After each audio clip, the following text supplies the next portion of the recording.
buenos días. Como están? Bien, gracias por acompañarnos en esta primera edición del Festival Iberoamericano de la Libertad. Es para nosotros un motivo de orgullo poder estar en un espacio tan simbólico, el búnker de la Casa Presidencial. Y la idea de este coloquio internacional sobre reinserción social real es que hagamos algunas reflexiones en muchas instancias, autoridades, países, para que creemos juntos un documento en video y un documento escrito sobre lo que estamos viviendo cada quien, intercambiar experiencias. Y bueno, hoy ha sido un poco complicado porque la llegada con esta, no sabíamos que había una carrera aquí en Reforma, pero el hecho ya de estar aquí, agradezco mucho a Luis Alberto Gutiérrez, nuestro director ejecutivo del Instituto de Reinserción Social, y a Cintia Guadarrama, que es nuestra coordinadora técnica, de y a Marisela, ¿dónde está Marisela? También, Grayet, por toda la colaboración y la organización de este coloquio. Y un poco lo que les hemos estado comentando, lo que buscamos es estas reflexiones, conocernos, intercambiar puntos de vista y hoy poder grabar las reflexiones para generar estos materiales, tener sus ponencias por escrito y en breve vamos a producir estos programas para transmitirlos en diferentes plataformas, pero que podamos igual todos reflexionar y que sirva también un espacio de encuentro para seguir sembrando y buscar colaboraciones entre todos y todas en busca de mejorar la reinserción social, pues no solamente de nuestra ciudad, sino del país y también de toda Iberoamérica. Bienvenidos, bienvenidas aquí al Complejo Cultural Los Pinos. Es muy simbólico estar en todo este espacio con nuestra Feria de la Reinserción, nuestra segunda Feria de la Libertad. Y agradezco también muchísimo a Iván García Garate, nuestro visitador de la Comisión de Derechos Humanos de la Ciudad de México, que fue nuestro anfitrión en la primera feria en mayo. Ahora estamos en este espacio muy simbólico. Insisto mucho en este tema porque para nosotros es muy emocionante poder hacer este festival. Tenemos nuestra exposición iberoamericana, Más allá de rejas, muros y fronteras, que también les invito a que la puedan visitar. También está en el comedor, allá arriba. Tenemos un ciclo de cine, en breve vamos a inaugurar el ciclo de cine también. Toda la feria, tenemos en el escenario pues muchas personas liberadas que son músicos, cantantes, actores, actrices, y tendremos un desfile de modas que será muy interesante porque el desfile es de diseños de personas en reclusión y de personas liberadas y uniformes intervenidos por personas liberadas también y personas en reclusión. Y vamos a tener unas bodas colectivas de personas liberadas y nos acaban de confirmar y llegaron ya 3 personas privadas de la libertad que se van a casar hoy aquí en Los Pinos con sus parejas en libertad. Entonces yo les quiero dar la bienvenida, agradecerles ese tiempo, este espacio de reflexión y los dejo igual con Luis Alberto, con Cintia y con Marisela y disfrutemos de esta fiesta que la hacemos entre todos nosotros, este festival, el primer festival iberoamericano de la libertad. Gracias, buen día, bienvenidos, bienvenidas. Me voy a inaugurar hasta más el ciclo de cine, pero estoy regresando aquí a integrarme a las mesas.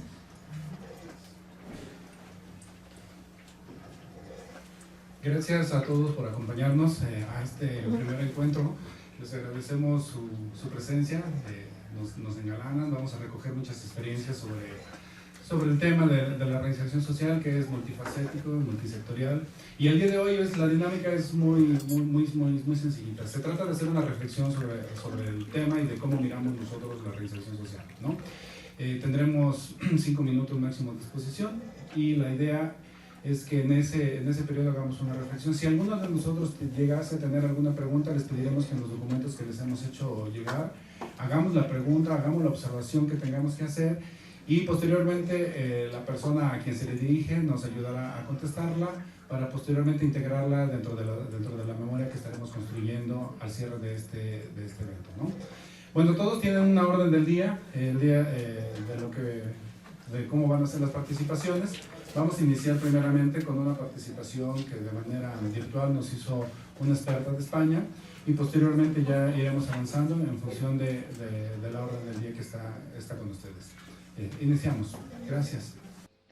Buenos días. Mi nombre es Puerto Solar, soy jurista de instituciones penitenciarias y es un placer poder participar en el evento en representación de la Secretaría General de Instituciones Penitenciarias de España.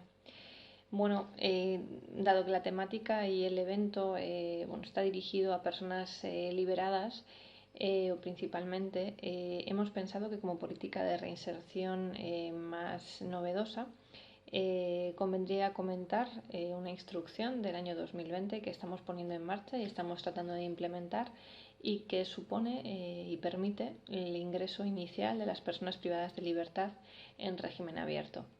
Es decir, para personas privadas de libertad que cumplen una serie de requisitos, principalmente el no haber sido condenados a más de 5 años de privación de libertad, el haber tenido una vida normalizada desde la comisión del delito al ingreso en prisión, haber satisfecho las responsabilidades civiles, tener ocupación en el exterior, trabajo, ocupaciones familiares, es decir, una vida normalizada fuera de la prisión. Lo que se permite a estas personas es que puedan ingresar, en lugar de en prisiones ordinarias o de régimen ordinario, en prisiones de régimen abierto. Todo esto, pues bueno, como es obvio, lo que viene a fomentar es una política tendente a la no desocialización, que supone el ingreso en prisión, sobre todo con personas en las que se ve un perfil bastante normalizado y respecto de las que es posible una clasificación inicial en régimen abierto.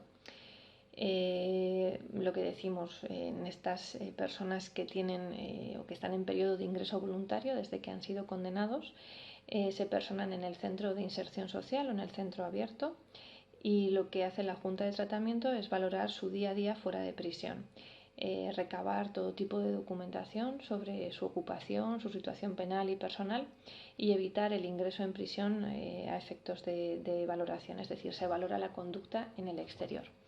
Una vez que se ve que el perfil es adecuado para ingreso directo en régimen abierto, lo que hace la Junta es notificar a la persona privada de libertad un día en el que ha de ingresar, que normalmente es el anterior a la celebración de la Junta de Tratamiento, donde se decide con probabilidad su clasificación en régimen abierto. Creemos que esta es una política muy tendente a la reinserción por esa evitación de la desocialización que comentábamos anteriormente. Además, como política tendente a la reinserción, o como política macro tendente a la reinserción, lo que viene a fomentar es un contexto general de desarrollo de los derechos fundamentales de las personas privadas de libertad, que nos está marcando además nuestro Tribunal Constitucional en diferentes sentencias. El Tribunal Constitucional desde 2020 aproximadamente nos viene diciendo que los derechos fundamentales de los internos, entre ellos el de la libertad, solo se pueden restringir en caso necesario para la ejecución de la condena. Es decir, si se observa que la persona que ha sido privada de libertad puede cumplir condena en régimen abierto, hay que motivar cualificadamente por qué esa persona debe estar en régimen ordinario. Es decir, esta instrucción se encuadra en ese marco más genérico de fomento de políticas de reinserción tendentes a privar de la libertad solo en aquello que es efectivamente necesario. Para las personas que sí que tienen que ingresar en régimen ordinario porque no cumplen los requisitos de la instrucción, ¿no? para poder ser clasificados directamente en régimen abierto, también se están llevando, por supuesto, diferentes políticas de reinserción. La principal ha tenido lugar a lo largo de este año, que es en el que se ha modificado el reglamento penitenciario, introduciendo el uso de las nuevas tecnologías en establecimientos de régimen ordinario, es decir, en establecimientos donde los internos permanecen constantemente, ¿no? De forma habitual. Si en el régimen abierto, de lo que hablábamos antes, la persona solo tiene que pernoctar en el establecimiento penitenciario, en el régimen ordinario la permanencia es constante. Pues en estos establecimientos la reforma reglamentaria permite el uso de las nuevas tecnologías de Internet, no solo como medio de resocialización, es decir, de no perder esas capacidades técnicas que son básicas hoy en día para la reinserción y la normalización social, y también a efectos del contacto con el exterior. Y luego, por supuesto, para todas aquellas personas que lo necesitan, tanto en régimen ordinario como en régimen abierto, nuestra normativa prevé programas terapéuticos de intervención que abarcan tanto delitos de agresión sexual, delitos de violencia de género, y también se están practicando políticas tendentes a la igualdad de forma más transversal que afectan tanto a hombres como mujeres. Bueno, esperamos que haya sido interesante la exposición breve y que la documentación adjunta que se entrega pues sea de interés. Un abrazo. Sin duda, nosotros en la Ciudad de México hemos tenido una situación en donde ahora que las personas están egresando por beneficio de libertad condicionada, pues evidentemente nos corresponde hacer justo este tipo de ejercicios, ¿no? de hacer un cierto tipo de, no de clasificación, pero sí de determinación, el nivel de acompañamiento de estas personas, que finalmente algunos de ellos por sí solos cumplen sus condiciones, ¿no? Y unos más requieren de un ejercicio de acompañamiento mucho más cercano, ¿no?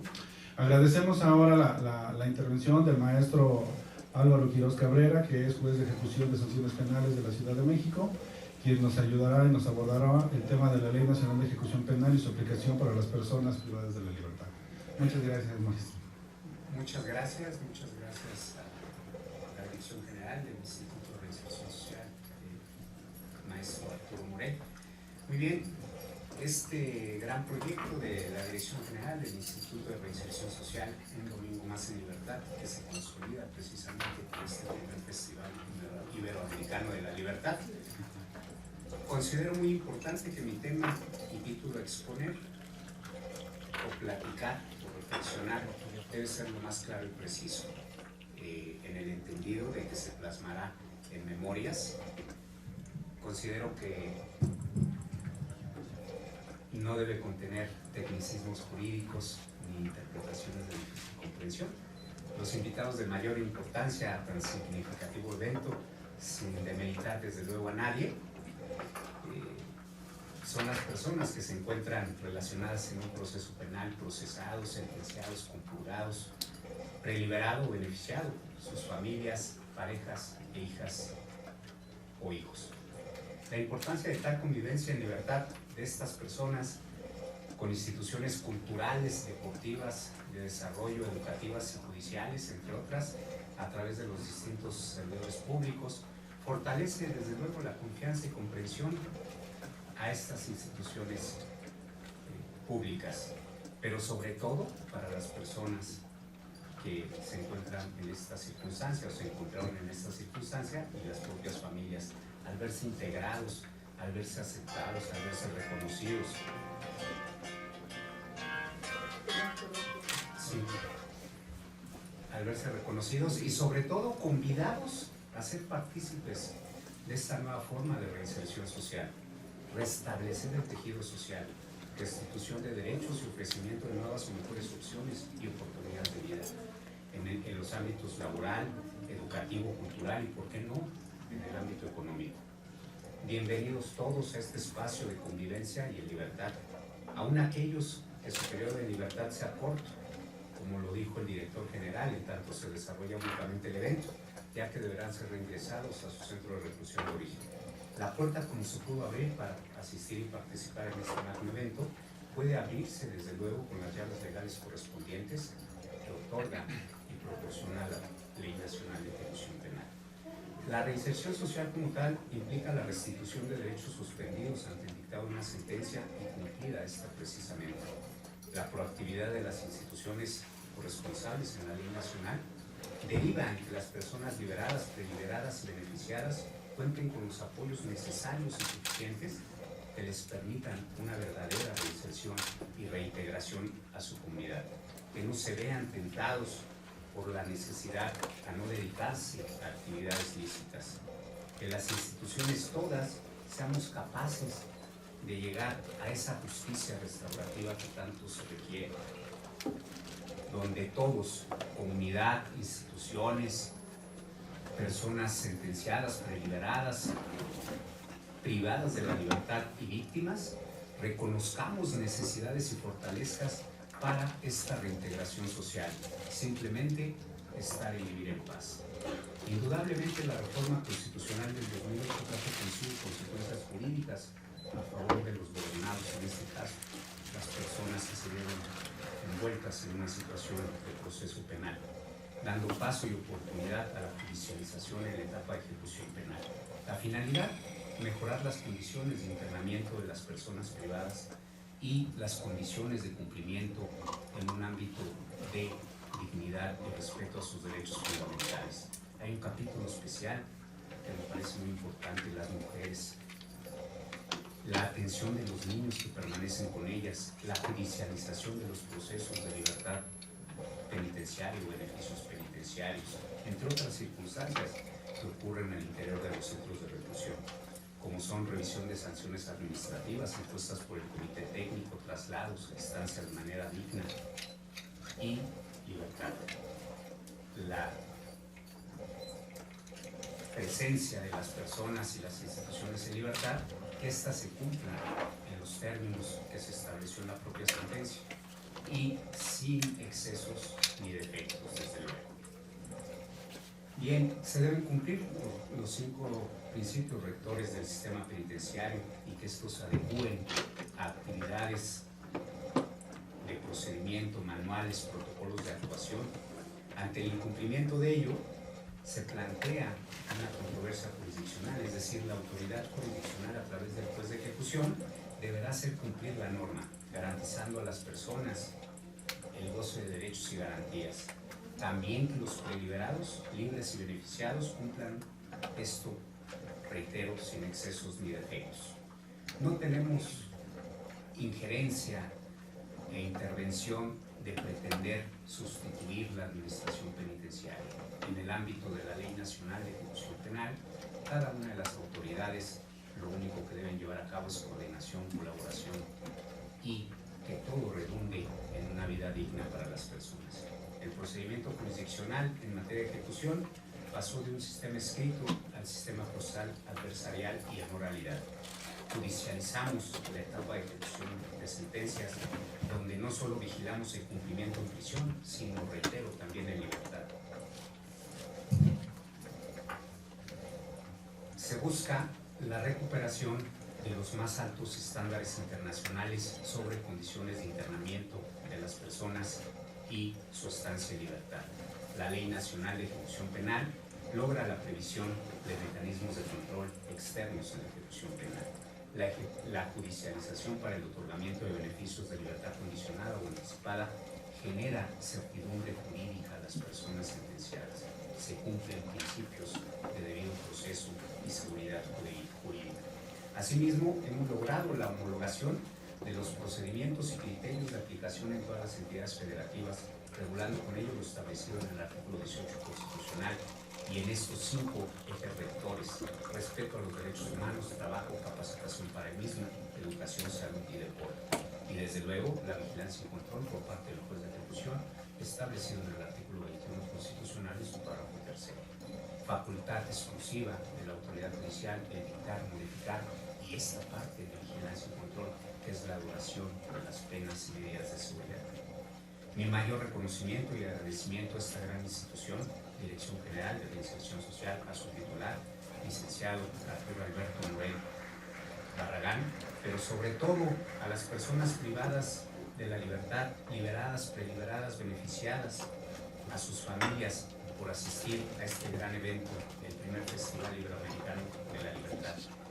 De ustedes y por ustedes, las personas que he mencionado. Muchísimas gracias. Muchas gracias, maestro. Justamente el Instituto de Reinserción Social es una instancia única a nivel nacional y justo tiene que, dentro de su misión, hacer todo un proceso de restitución de derechos de las personas que obtienen su libertad o que gozan del beneficio de libertad condicional, ¿no? Continuando con la orden del día, nos acompaña la maestra Hilda Telles Lino, que es directora general de la tercera Viceregiduría de la Comisión Nacional de Derechos Humanos, quien nos hablará sobre el papel de la Comisión de Derechos Humanos en el mundo penitenciario. Muchas gracias y bienvenida, maestra. Muchísimas gracias, muy buen día a todas y todos. Un segundito, si no, suena listísimo. Pues es un honor para mí estar este día aquí con todas y todos ustedes. Además, tan simbólico estar en este espacio desde hoy la entrada, desde poder llegar y transitar libremente en un lugar que siempre había sido tan alejado de la gente. Hoy poder estar con ustedes para mí es un gran gusto. Qué bueno que se incorpora Arturo para aprovechar y agradecer la invitación poder estar en este espacio. Les decía, pues además lo simbólico de estar aquí. Hoy creo que es también más simbólico porque muchas más personas nos sentimos en libertad al estar en un espacio que nos pertenece, al caminar y transitar por él. Y bueno, pues hablarles respecto del papel de la Comisión Nacional de los Derechos Humanos. La Comisión Nacional de los Derechos Humanos es un organismo público autónomo, constitucional, que se encarga de la protección, defensa, vigilancia y estudio de los derechos humanos en el país. La Comisión Nacional, desde su creación, hace más de 30 años, fue una de la primera institución que de manera particular crea una visitaduría especializada en el sistema penitenciario. Y especializada porque, al igual que como cuando se hizo la reforma constitucional al artículo 1 y que en él se establece cuáles son los grupos bajo los cuales se señalaban como categorías sospechosas y que bajo estas había que hacer una protección especial para prevenir y eliminar la discriminación en su momento, al igual en el tema de los derechos humanos. El pensar que las prisiones habían sido históricamente un espacio donde la vulneración de los derechos humanos de las personas privadas de la libertad pues era una constante. En ese sentido, en esta visitaduría, a lo largo de estos 30 años, ha habido una serie de modificaciones que se han venido realizando para poder hacer efectivamente frente a una mejora al lado de distintas instituciones también encargadas de hacer cumplir la ley, en el sentido de poder hacer de la reinserción social una realidad.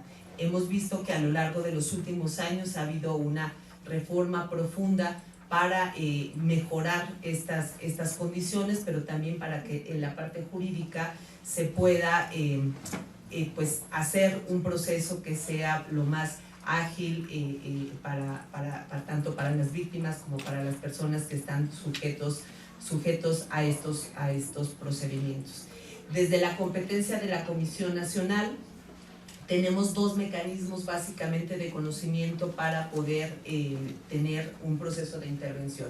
Uno, que es el mecanismo de queja de manera directa, que esta se presenta por cualquiera de las vías que señala la ley, y también las investigaciones de oficio que realiza la comisión, a través de procedimientos que hoy, si bien la ley todavía no tiene la reforma que pretendemos desde el mandato de la maestra Rosario Piedra Ibarra, aún no se consolida esta reforma a la ley. Sin embargo, en la vía de los hechos lo estamos trabajando. Ejemplo, en lugar de pasar de un proceso de investigación de las quejas de 6 meses, la presidenta nos lo ha reducido a 30 días. En 30 días tenemos que dar respuesta a las personas víctimas, en el particular en el caso de la tercera visitaduría, el poder hacer los procesos de intervención rápidamente. Y otro de los mecanismos es la supervisión penitenciaria. En ese sentido, la Comisión Nacional tiene competencia para supervisar las condiciones de las personas privadas de la libertad en todos los sistemas penitenciarios del país, tanto a nivel nacional, en los centros federales, como en los centros de las distintas entidades federativas, como las prisiones militares. Y en eso cada año se emite un diagnóstico nacional al que ahora hemos incorporado un programa de trabajo al lado de los distintos sistemas para que el mejoramiento de las condiciones sí sea real y pueda ser un espacio medible y verificable. Bueno, pues es básicamente las funciones que realiza la comisión, siempre con el mandato de estar cercanas y cercanos a las personas usuarias, y en este caso de la tercera visitaduría, a las personas privadas de la libertad y sus familias. Muchas gracias, maestra. Y sí, desde el Instituto de Reinserción Social hemos tenido una gran colaboración por parte del organismo, sobre todo para aquellos casos en donde tenemos que resolver algunos asuntos que tienen que ver con las quejas, pero siempre con una muy buena comunicación para resolver y conciliar a favor de las personas que en este caso acuden con nosotros, las personas ingresadas del sistema de justicia penal, ¿no?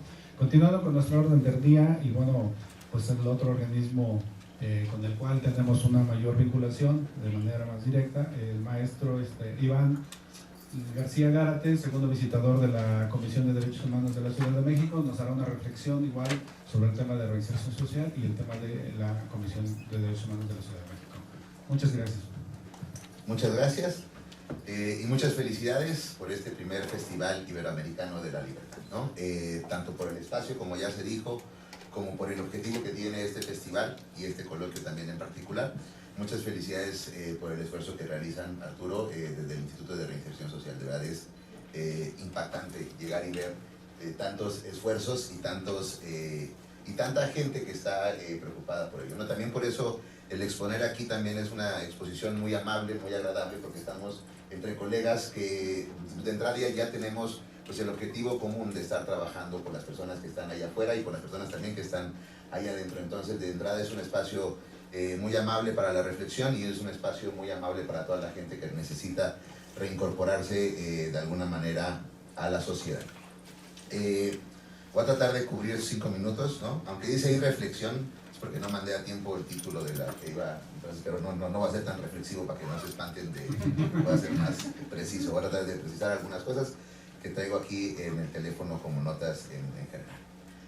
La reinserción social es, además de un derecho humano de las personas privadas de libertad, después de cumplir la sanción correspondiente, que implica la restitución de derechos y libertades, es un proceso social complejo que no solamente es responsabilidad de la persona que se reinserta, sino también es de la sociedad.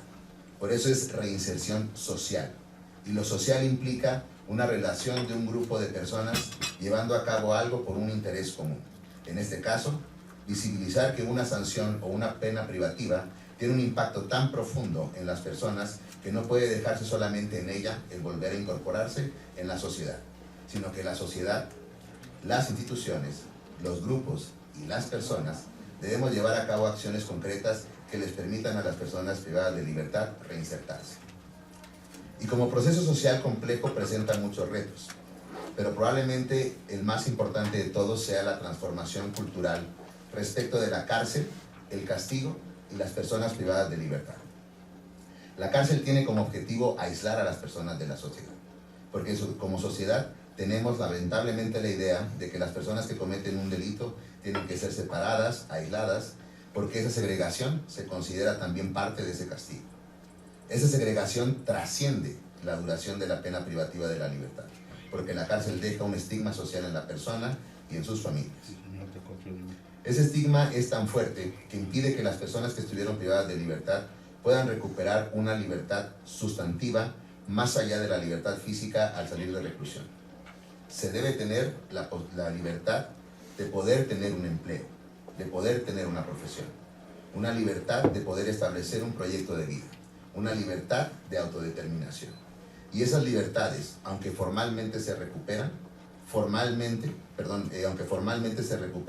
sustantivamente están lejos de materializarse si la sociedad sigue excluyendo a personas que fueron privadas de libertad.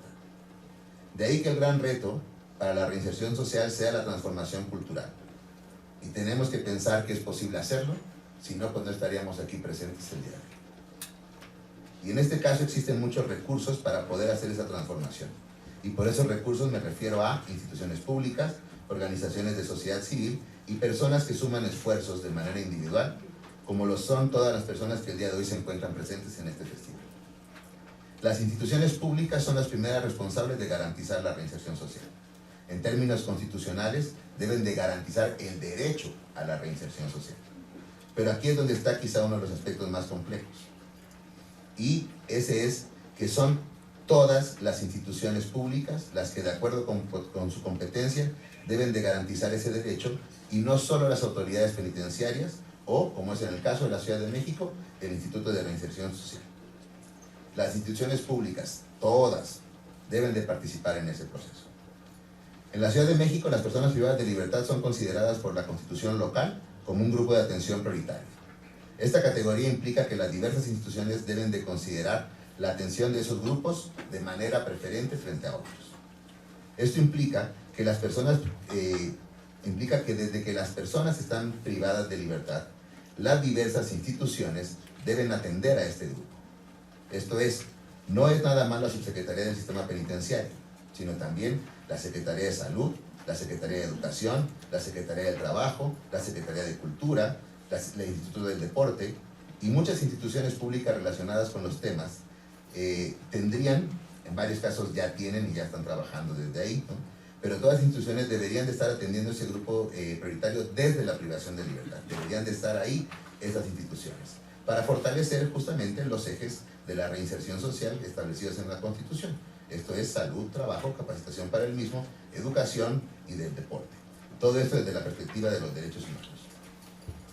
Esa visión institucional de las diversas dependencias podría ser el detonador de ese cambio cultural en la sociedad, pero no sería el único. Hay grupos de la sociedad civil y sobre todo muchos de grupos de familiares de personas privadas de libertad que hacen un trabajo muy importante por la defensa de los derechos de este grupo de atención prioritaria para lograr su reinserción a la sociedad. La diversidad de esos grupos de trabajo, sus formas de trabajo, su conocimiento de las situaciones concretas por las que pasan las personas recluidas cuando recuperan su libertad, son un factor detonador de esa transformación cultural.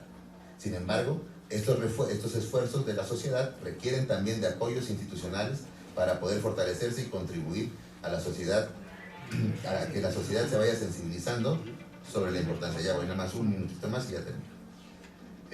Y contribuir para que la sociedad se vaya sensibilizando sobre esta importancia de la reinserción social. Si sumamos esos esfuerzos institucionales con los esfuerzos de la sociedad civil, podemos ir avanzando esa transformación cultural necesaria para cambiar las ideas respecto del castigo y que las personas en privación de libertad y que las penas de privación de libertad no trasciendan más allá del tiempo de la cárcel. El día de hoy la cárcel es una pena que trasciende a la familia, ya que no solo afecta a la persona privada de libertad, sino que trasciende a la familia, al tiempo de privación, porque se genera un estigma, y ese estigma es con el que cargan las personas liberadas y muchas veces les impide rehacer sus vidas. Este primer Festival Iberoamericano de Reinserción Social es un gran esfuerzo por sumar justamente todas estas intereses en común. Un llamado a las instituciones, un llamado a la sociedad, un llamado a las personas a involucrarse y tomar en serio la atención prioritaria que requieren las personas privadas de libertad para reinsertarse en la sociedad. Muchas gracias. Muchas gracias, licenciado. Y justamente toca dos grandes puntos que tienen que ver con la labor que se debe de hacer, no solamente una dependencia, sino tiene que ser una labor, una política de Estado, y que esta política de Estado tiene que iniciar desde que las personas están privadas de la libertad. Gracias por la reflexión y la aportación. Continuando con nuestra orden del día, ahora cederemos la palabra al licenciado Jaime Rubén Morales Beltrán, que él es director general de Diversidad Sexual y Derechos Humanos de la Secretaría de Bienestar e Inclusión Social de la Ciudad de México, quien nos hablará sobre el tema el encarcelamiento de las personas LGBTTI por ser LGBTTI. Muchas gracias. Muchas gracias. Buenos días a todas, a todos, a todes. En primer lugar quisiera felicitar a Arturo. Y antes de felicitar a Arturo, quisiera felicitar a Martí Batres por ponerte en este lugar, Arturo. Resucitaste el instituto. Y eso les da una esperanza a las personas que están en situación de reinserción social. Yo sí voy a hacer una reflexión. Mi compañera y mi compañero Hilda y Iván dieron como un enclave muy claro de la situación institucional. Pero yo quisiera que reflexionáramos sobre este closet que tienen las personas en reinserción social y sus familias. Quizás las cárceles no estén sobrepobladas, sino que la sociedad está sobreencarcelada. Michel Foucault. El encarcelamiento de las personas LGBTI por ser LGBTI. A lo largo de los siglos, nuestras sociedades se han construido a partir no de la libertad como un derecho, sino como un privilegio, mismo que ha sido celosamente restringido para quienes se han encontrado históricamente en posiciones de poder político, económico o religioso.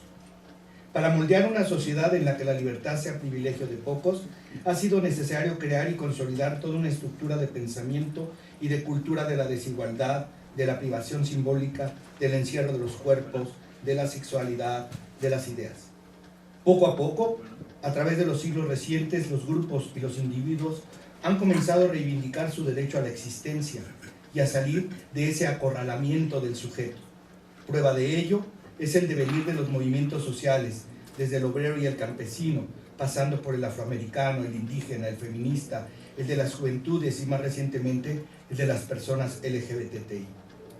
Pero este confinamiento simbólico no solo ha sido en contra del sujeto y sus características, sino que ha operado también para acorralarlo en cuanto a sus posibilidades de subsistencia, negar derechos, minar el camino para el desarrollo pleno y para el bienestar integral. Son procesos de violencia que han provocado el hacinamiento, la precariedad y el segregarismo. En realidad, las cárceles nunca han sido precisamente necesarias para privar de la libertad a la población. Hay grupos que son excluidos, apartados, acorralados mediante otros dispositivos, otras acciones. Las personas LGBTI son uno de estos grupos de personas que han tenido que remontar un escenario social y cultural adverso desde la conformación de las sociedades modernas e incluso antes. Durante el auge de las sociedades estamentales y confesionales previas a la Ilustración, el nacimiento de la clínica y del sistema penal conllevaron a la creación de moldes que posibilitaran la libertad de unos pocos contra la limitación y exclusión de muchos. La libertad se construyó como privilegio, es porque era necesario consolidar un mundo que aprisionara a lo demás. De ahí que la homosexualidad fuera concebida como enfermedad mental por la clínica y como delito por el sistema penal naciente. El closet, esa representación del encierro, del que hay que salir en algún momento, simboliza la historia de la imposibilidad de vivir libremente, la dificultad de asumir públicamente una orientación sexual, una identidad de género fuera de lo establecido como debe ser. El closet personifica el espíritu excluyente de una sociedad que reprimió desde la génesis de sus saberes la diversidad sexual y de género inherente a la humanidad. Por lo menos, desde hace poco más de 300 años, las personas LGBTI han sido concebidas como aquello que debe ocultarse, como aquello que no debería existir, lo peligroso, lo que atenta contra el bien y el orden social. Aseguran los sectores más fundamentalistas, grupos antiderechos y conservadores. Y en este contexto, esta forma de comprender el mundo, la que ha prevalecido y ha sobrevivido hasta nuestros días, pese al avance de los derechos, los logros institucionales y culturales, basten 2 ejemplos para dar cuenta, en realidad, no estamos muy lejos de aquellos años en los que la diversidad sexual y de género era reprimida por las instituciones.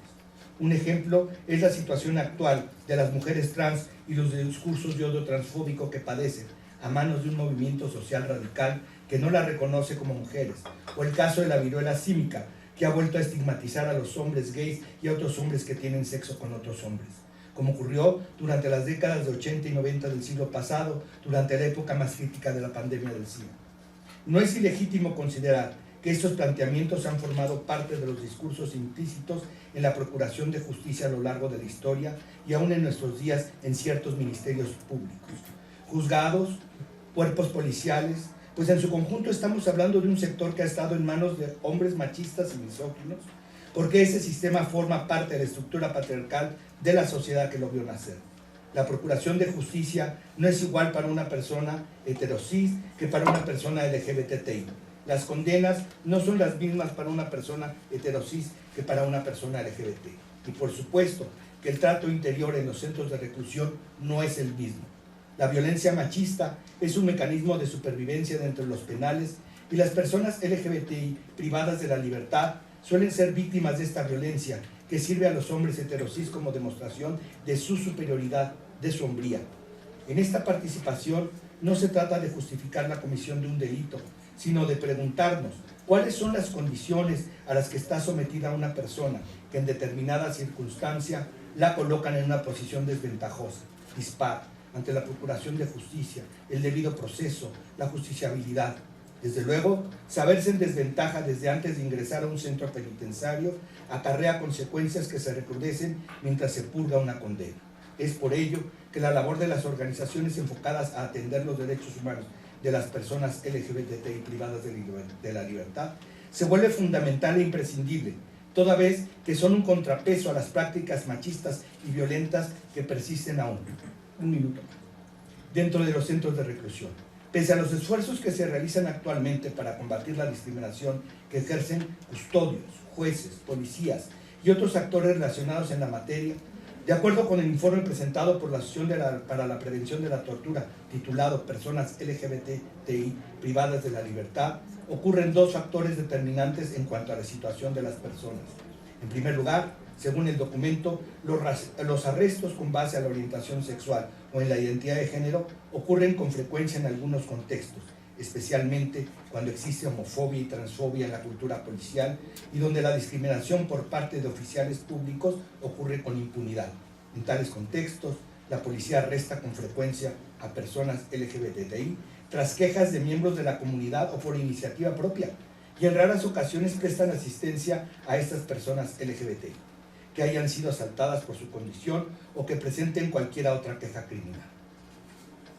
Entonces, además de crecer y desarrollarse en medio de un ambiente social hostil, si son privadas de la libertad cuando cumplen su condena y salen de nuevo a la sociedad, el proceso de reinserción social puede verse más complicado, debido a que les cuesta remontar, que la cuesta remontar implica que se tiene que reponer a un doble proceso de violencia: ser persona LGBTI y haber sido privada de la libertad. Bien valdría preguntarse, ¿cómo se espera que una persona LGBTI que ha sido privada de libertad logre reinsertarse en una sociedad en la que aún sin haber sido recluida no solo no se le reconocen sus derechos humanos, sino que además le denigra como persona por razón de su orientación sexual o identidad de género? Para dar respuesta es necesario dimensionar la responsabilidad y el alcance de las instituciones gubernamentales. La doctora Claudia Sheinbaum Pardo, jefa de gobierno de la Ciudad de México, nos ha encomendado la tarea de generar todas las acciones que sean necesarias para contribuir a garantizar los derechos humanos de las personas LGBTI en todos los ámbitos. Y justo por eso hemos trabajado profundamente con Arturo, que agradecemos muchísimo el trabajo que haces, no solo con las personas LGBTI. Este closet, estas violencias están con las personas que tienen más precariedad de vida, con las mujeres y con la mayoría de la población de esta ciudad y de este país. Muchas gracias.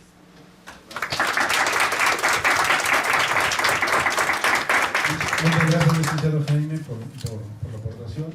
Desde el instituto se creó justamente un grupo de personas especializadas, un grupo que hemos denominado Área Violeta, en donde desde un enfoque completamente distinto y con una perspectiva diferente se atiende a este sector de la población prioritaria, y también hemos alineado nuestros programas sociales justo para mirarlos de una manera adecuada, ¿no? Y se incorporaron reformas a estos reglas de operación para que pudieran tener facilidad y posibilidades de acceder de una manera mucho más adecuada, ¿no? Le agradecemos la aportación. Continuando con... antes quisiera yo hacer un comentario. Existe un Vento gris que está mal estacionado, sus placas son XW6467B, no sé si pertenezca a alguien de aquí. De ser así, les pediríamos por favor que nos ayuden a movilizar. Muchas gracias. Continuando con nuestra orden del día, agradecemos la presencia de la doctora Sofía Magdalena Cobos, quien es profesora investigadora del Instituto Nacional de Ciencias Penales, quien nos hablará ahora sobre el tema de la reinserción social desde una perspectiva intersectorial. Muchas gracias, doctora. Muchas gracias. Gracias, Alberto. Antes que nada, agradecer la invitación, pero principalmente felicitar al Instituto de Reinserción Social de la Ciudad de México y a todos, todas y cada uno de sus colaboradores por la organización de este primer Festival Iberoamericano de Libertad. Concretamente, bueno, el que estemos sentados y sentadas aquí sentadas aquí en este coloquio internacional nos acerca a todas y a todos y a todas a la reflexión de un tema tan importante como y tan invisibilizado, que ustedes lo están visibilizando, que es la reinserción social en México. Sin duda un tema pendiente en la agenda y que hoy este evento lo pone en el foro de atención.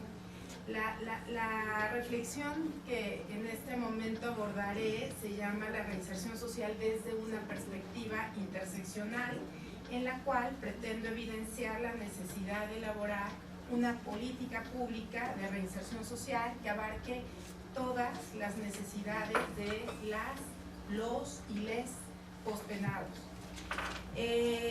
Veo que en varias ponencias se coinciden, ¿no? Coinciden justamente mi intervención en este momento, bueno, pues quedó como anillo al dedo, muchas gracias. pero yo voy a enfocarme un poco más desde un aspecto amplio, desde un aspecto general, al hablar justamente de las necesidades en general de los grupos en condiciones de vulnerabilidad, en donde podemos incluir, sin ser limitativa, ¿no?, a las mujeres, a la comunidad LGBTI, a las personas adolescentes, a las personas adultas mayores, a las personas con consumo de sustancias psicoactivas, a las personas con discapacidad, a las personas pertenecientes a grupos, pueblos y comunidades indígenas, a los migrantes, a las y les migrantes, refugiados y solicitantes de asilo, entre otros. La interseccionalidad es un concepto que va de la mano completamente con la discriminación. Debemos de partir justamente del análisis de las diferencias a fin de no discriminar. En el estudio, la interseccionalidad de cómo los grupos dominantes organizan y privilegian el poder, ya sea de manera consciente o inconsciente, para preservar su posición de supremacía. Parte justamente de ideas como que cada persona sufre opresión o ostenta privilegios en base a la permanencia de múltiples categorías sociales. La reinserción social debe partir de análisis categóricos diversos. Felicidades que tienen justamente esta diferencia desde el Instituto de Reinserción Social. Es importantísimo el análisis de categorías diversas, multidimensionales y complejas, es decir, no existe un solo camino por recorrer, sino debemos desde la interseccionalidad diversificar estos caminos. Por lo tanto, propongo incluir a la interseccionalidad como una herramienta de análisis, ¿no?, de implementación de política social. Justamente esta es una política social, debido a que regularmente se elaboran las políticas sociales bajo nociones universales. Debemos de partir justamente de la comprensión de desigualdades y exclusiones para la creación de la política social. Esta doble función de la política social, que por un lado es la redistribución de todos los derechos sociales, políticos, económicos y culturales, pero también la garantía y la creación de condiciones para su ejercicio, es lo que propongo en esta reflexión. Una de las fallas más evidentes de las democracias modernas es favorecer intereses de ciertos grupos hegemónicos y excluir a los más desfavorecidos. Por lo tanto, se propone formular política social que fundamenten la concepción de esta ciudadanía diferenciada. Ya Naciones Unidas puso el dedo en el renglón hace algunos años, primero con las reglas de La Habana en 1990, los menores de edad privados de la libertad, y después en 2010 con las reglas de Van Gogh, cuando se habla de las mujeres privadas de la libertad, y el impacto no solamente de su privación de la libertad, sino el impacto que tiene la privación de la libertad en sus hijos e hijas. El foco de atención es justamente el respeto a los derechos humanos de estos grupos específicos de la población, y bueno, pues desde enfoques diversos. Y voy a comentar una opinión consultiva que todavía no se ha publicado, pero que creo que es sumamente importante para esta mesa y para la elaboración de política pública en la materia, que es la opinión consultiva número 29, todavía no está publicada, todavía justamente el pronunciamiento por parte de la Corte Interamericana en materia de derechos humanos no se ha dado, aunque las sesiones ya se dieron en el año 2021. Y esta opinión consultiva número 29 habla concretamente sobre los enfoques diferenciales en materia de personas privadas de la libertad. Y esta opinión se empezó a fomentar a la luz de la pandemia, cuidando justamente cuando muchos de los países en las Américas empezaron a explorar y otorgar preliberaciones a ciertas personas o grupos en condición de vulnerabilidad como consecuencia de este fenómeno. la Comisión Interamericana le solicita a la Corte Interamericana la elaboración de esta opinión consultiva que se llama Enfoques Diferenciales en Materia de Personas Privadas de la Libertad. Parte justamente de principios como el de igualdad sustantiva del que he estado platicando y de las obligaciones específicas que tienen que tener cada uno de los estados para crear justamente estas condiciones de igualdad real en estos grupos históricamente excluidos que no pueden ejercer sus derechos en las mismas condiciones que las demás personas. Por lo tanto, tienen mayores posibilidades de ser discriminados de manera directa, indirecta y estructural a consecuencia de estos riesgos desproporcionados e impactos diferenciados. Entonces vamos a esperar esta opinión consultiva 29. Aunque ya se ha iniciado en el estudio de esta perspectiva interseccional, en la ejecución de las penas, creo que tenemos 3 asuntos pendientes para cerrar mi intervención. Primero, la introducción de esta perspectiva interseccional no solamente en las medidas de sanción o en las penas privativas de la libertad. Creo que nuestro gran asunto pendiente son las penas no privativas de la libertad, la consideración de ciertos grupos que dentro de los grupos han sido históricamente más excluidos, como por ejemplo los consumidores, las y les consumidores de sustancias psicoactivas, los pueblos y comunidades, los pertenecientes a los pueblos y comunidades indígenas y los adultos y las adultas mayores. Y bueno, pues crear justamente un diagnóstico en materia de ejecución penal con este enfoque de grupos en condiciones de vulnerabilidad. Muchas gracias y felicidades. Muchas gracias, doctora. Muchas gracias por su aportación y justo nos acerca de una herramienta que seguramente nos va a fortalecer todo el proceso de diagnóstico que estamos haciendo desde el Instituto para ir construyendo justamente este tipo de políticas, ¿no?, que nos lleven a la construcción de una política de Estado en el cual participen todas las instituciones de la Administración Pública de la Ciudad de México para atender este tipo de problemas. Continuando con la orden del día, vamos a dar paso a la licenciada Jimena Silva Miranda, quien es cofundadora de la organización Darana Movement, quien nos hablará un poco sobre el modelo de reinserción social que operan desde su asociación. Muchas gracias. Muchas gracias.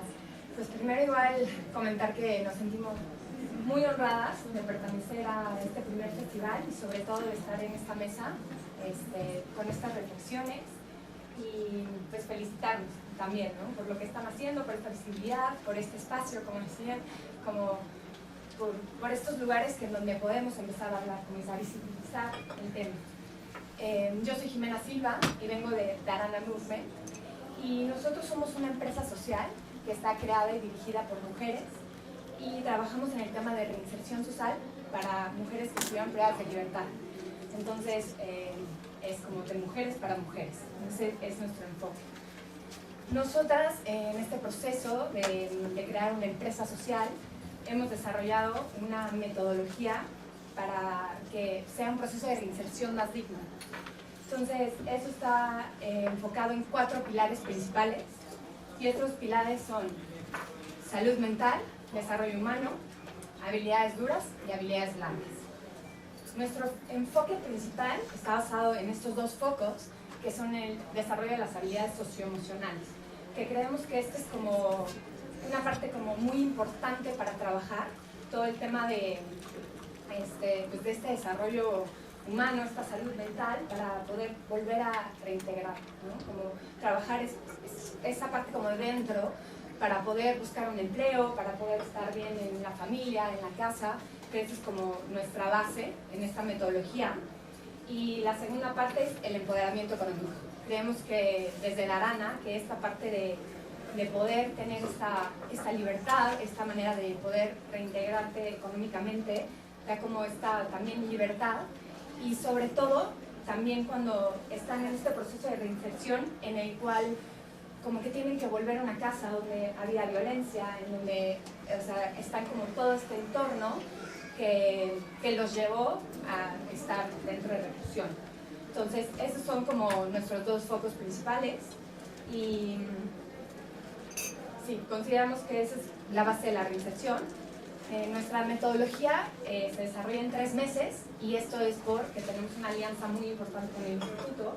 Pues a partir del tema de impulso laboral, las mujeres son becadas y forman parte de este programa. Y nuestro primer pilar es el tema de la salud mental, que creemos que es esta base, y tenemos psicólogos que atienden personalmente a cada una de nuestras beneficiarias, tienen un enfoque de trauma, ¿no? O sea, para tener 3 meses puede ser como otro tipo de psicología donde es un proceso más largo, sino esto está muy enfocado al trauma y muy enfocado a cómo trabajar esa parte, ¿no? que vivieron y que siguen viviendo. La segunda parte es como estos grupos que son como más de trabajar en colaboración con todas nuestras beneficiarias, que son principalmente círculos de paz y trabajan el tema de justicia restaurativa. Y en estos grupos se genera como esta parte como de espejo, ¿no? De poder empatizar con cada una de las mujeres con las que trabajamos y con nosotros, ¿no? De vernos como tan reflejados en uno del otro, como que también genera un poco como pues sí, estos grupos, esta comunidad, que es como la parte que necesita, ¿no? Como de pertenecer. Entonces es como este lugar seguro donde pueden ir. Luego estamos en el tema de desarrollo humano. Entonces nosotros estamos basados en la filosofía del yoga y eso es lo que compartimos, pero a través de ella lo que hacemos es como generar estos valores de la empatía, sobre todo trabajar mucho con la aceptación de uno mismo, la aceptación de las circunstancias en las que se encuentran, mucho en la parte del perdón, que eso creo que es como un proceso que todos deberíamos de vivir, pero principalmente dados como las vivencias con las mujeres que trabajamos, y todo el tema de la responsabilidad, ¿no? O sea, cómo volvemos a generar porque incluso muchas mujeres nunca habían trabajado antes de haber estado en reclusión, y cómo se trabaja mucho el tema de la responsabilidad, y lo hacemos a través de talleres, pero se vive como en el día a día, en este proceso de estar trabajando en conjunto.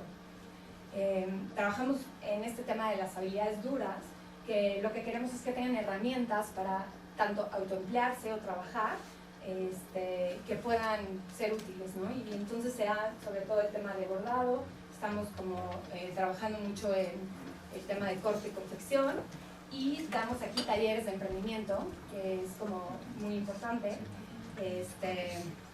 y las habilidades blandas, que es todo el tema de esta escucha activa, ¿no? Como que siempre viene como con un poquito como pues, esta complejidad, ¿no? De estar escuchando, de estar trabajando en todo eso. Y cuáles son nuestros objetivos principales pueden emplearse con nosotros y ser parte del taller. Tenemos una red de empresas que lo que estamos buscando es que estén abiertos a contratar estos perfiles, y otros autoempleos, ¿no? Muchísimas mujeres tienen hijos todavía pequeños, cuidan nietos, entonces buscan tener algo más propio. Nuestra metodología está en constante construcción. Lo que estamos es aprendiendo de ellas constantemente, entendiendo más las necesidades para trabajar y generar herramientas que sean más útiles.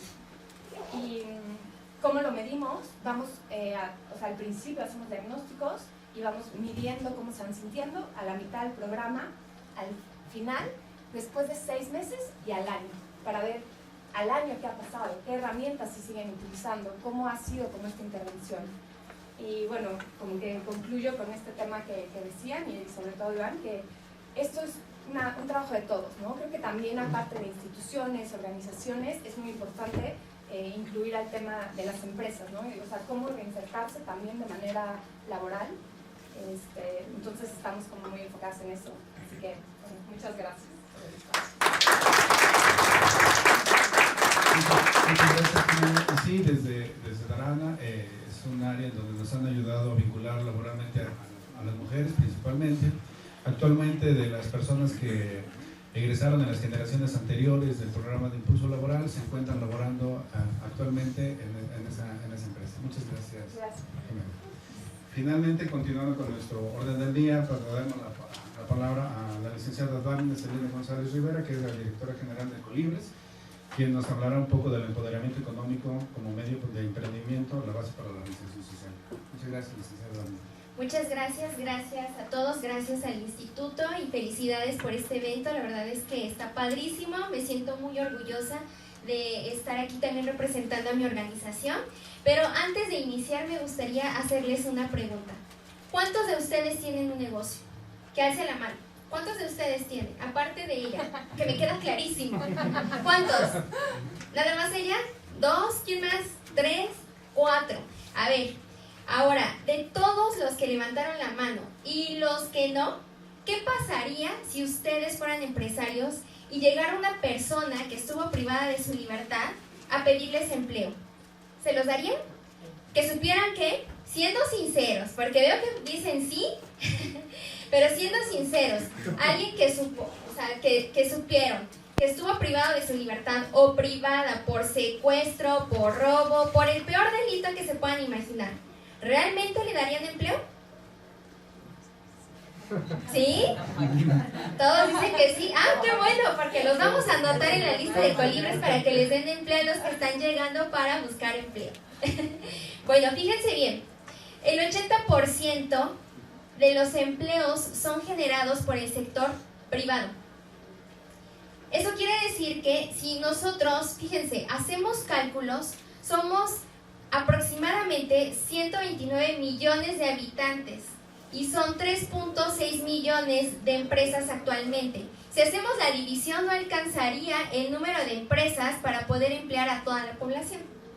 Ahora, imagínense que si a nosotros nos cuesta un poco el trabajo encontrar un empleo por las condiciones en las cuales nos encontramos ahorita, cuanto más para una persona que estuvo privada de su libertad. ¿Por qué? Porque ya traía antecedentes penales. Haya o no cometido el delito, ya tiene antecedentes penales y obviamente es discriminado laboralmente. Porque a lo mejor y le pueden dar empleo, pero las condiciones son completamente distintas. Bueno, Colibres se fundó pensando en las personas que están privadas de su libertad y que egresan del sistema de justicia penal para ayudarlos a incorporarlos al ámbito laboral y emprendedor. ¿Cómo lo hacemos? A través de la capacitación para el emprendimiento. Es decir, que las personas se puedan empoderar económicamente para que desarrollen sus modelos de negocio a partir de sus talentos y de sus conocimientos.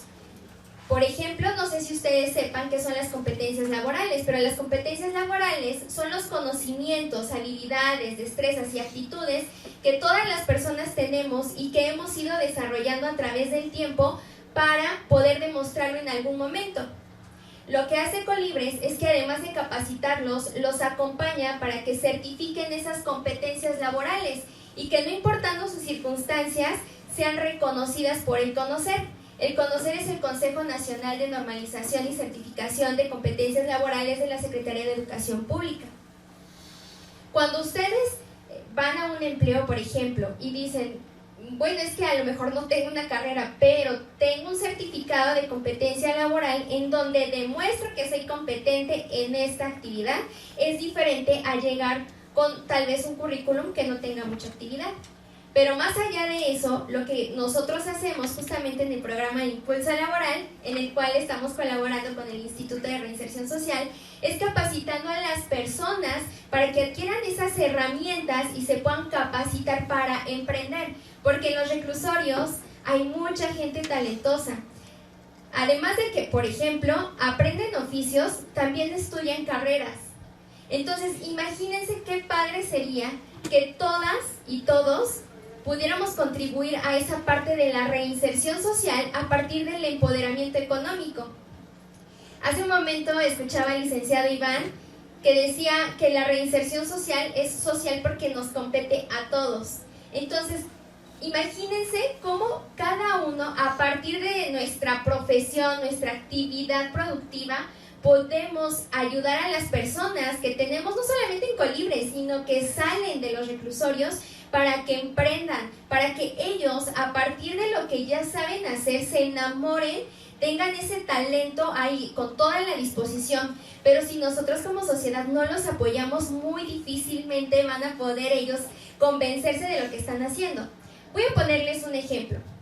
Actualmente, en el programa que tenemos de Impulso Laboral, llegó una persona que estuvo en Estados Unidos privado de su libertad 8 años. Allá aprendió inglés. Y cuando vino a México estuvo por robarse un carrito en un supermercado medio año. Esta persona cuando salió no tenía empleo.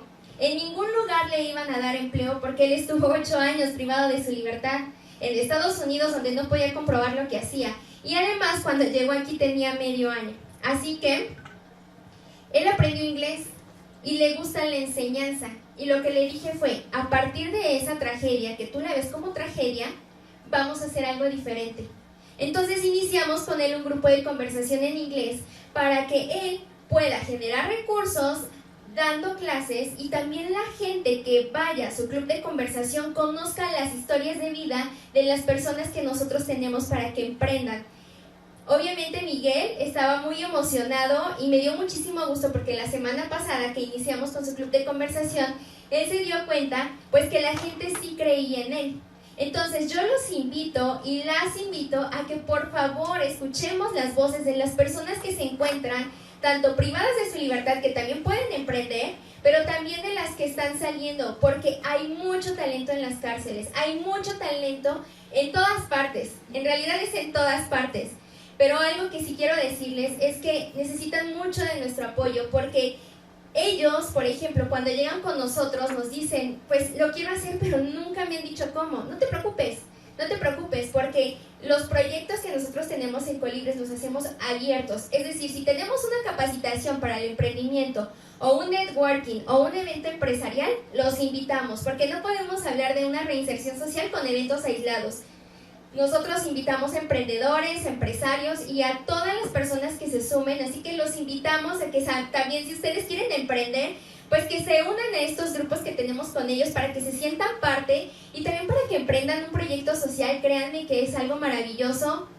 Yo con mi organización tengo ya 8 años y la verdad es que cada vez que llega una persona conmigo y sale y dice, no, yo quiero continuar porque quiero seguir aprendiendo y ya me di cuenta que para mí la condición laboral es complicada, prefiero emprender. Así que pues me dio muchísimo gusto estar con ustedes. Este es un llamado a la acción y si en algún momento les interesa sumarse a estas actividades, los invito el día de hoy a las 5 de la tarde en línea. Si nos siguen en Colibres AC, vamos a transmitir nuestro primer programa en vivo de radio para que escuchen todas las problemáticas y soluciones que tenemos para las personas privadas y egresadas. Muchas gracias. Gracias a ti. Y desde el Instituto de Reinserción Social, a nombre del licenciado Arturo Alberto Moreno Barragán, les damos las gracias por haber colaborado y por haber participado en este primer coloquio, que finalmente es un esfuerzo desde la unidad administrativa, lo que es el instituto, muy pequeño, pero con gran imaginación, ¿no? Y con gran pasión por esta problemática, ¿no? Nos quedamos con un gran reto, que es justamente recoger todas estas aportaciones, todos estos comentarios y reflexiones que han hecho, para que lo traduzcamos y lo sistematicemos y hagamos una política de reinserción social mucho más amplia desde una perspectiva intersectorial, como nos lo ha mostrado la doctora Sofía, y así con el resto de las participaciones. Los invitamos a que continúen disfrutando, revisando y conociendo lo que estamos ofreciendo, lo que se está viviendo aquí en el complejo. Tenemos una feria acá en el aeropuerto, de este lado estamos en un ciclo de cine y más tarde aquí seguiremos con las mesas reflexivas. Muchas gracias por su tiempo y feliz domingo. Gracias.